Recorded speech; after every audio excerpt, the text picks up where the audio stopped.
I'm going to start this video with my conclusion, which is we cannot afford brothers, sisters, friends to slip into despair and nihilism. Now, the reason why I'm making the video is because I've read a number of pieces just now on X, on Twitter. One was a piece by the incredible, inspirational, and generally decent human being, Chris Hedges, who I have so much respect for. But I read his piece reflecting on other pieces that I've read by Palestinians in forced exile, Palestinians of the diaspora, which talk about the danger of slipping into nihilism, which is what I think Chris has slipped into. What Chris talks about, which you're seeing more and more people speaking about, is this view that as humans, our tendency is towards savagery and the grotesque levels of violence that we are witnessing in Palestine, and actually not just Palestine. We need to remember the people in Sudan, Congo, Myanmar, and on and on and on, unfortunately in Kashmir and in other areas.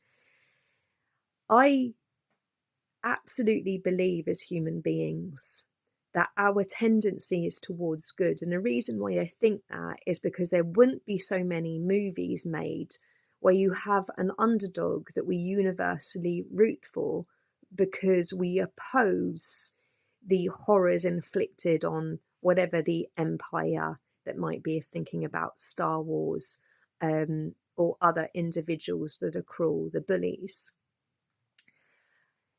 Also, when I reflect upon the fact that if that wasn't the case, then the ruling classes, the sadists, psychopaths in control wouldn't need to use propaganda. I absolutely believe our tendency is towards good. The problem that we have is that it seems the issue is that we are also, too many of us, are very vulnerable to manipulation and the game of divide and conquer. And so much of that, I think, is down to, or probably I would say about 90% of that, if not more, is down to our economic system that they have created that keeps us in a permanent state, or most of us in a permanent state of fight or flight. And when that happens, what also happens is our ability to critically think and reason is diminished. Therefore, we become vulnerable to accepting the tactics of divide and conquer and the scapegoating of vulnerable groups. History shows us this. So how do we respond if we think about that? It comes down to really reaching out to one another and developing our emotional intelligence and learning to understand that we have to have conversations with people, that there will be things that we disagree on, because a lot of it is about us understanding what has informed the position, and also to not be so arrogant as to think that we're right on everything, because none of us are right on everything. We can't be.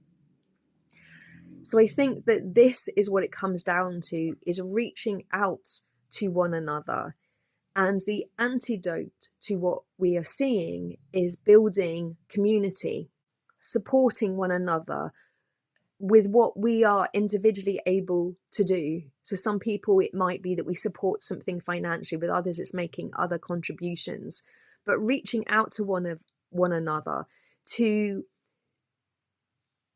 respond to this neoliberal, individualistic, selfish ideology that has destroyed our communities, by doing the opposite, by really helping one another. Like if you think about when there are natural disasters and wars as well, but let's have a look at natural disasters.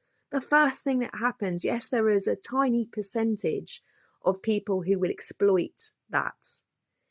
But how many immediately come out to try and support others, support one another? And that's why we cannot afford to slip into nihilism, because this suggestion that we are nothing more than violent, savage, despicable species, or RA, despicable species just isn't true. And I'd really encourage people to, if they haven't read it, to read the book Humankind. The problem we have is that we keep allowing the same sadistic psychopaths to end up in control. And when people, again, are in a state of fight or flight, they're desperate to cling on to the strong men and women of the world.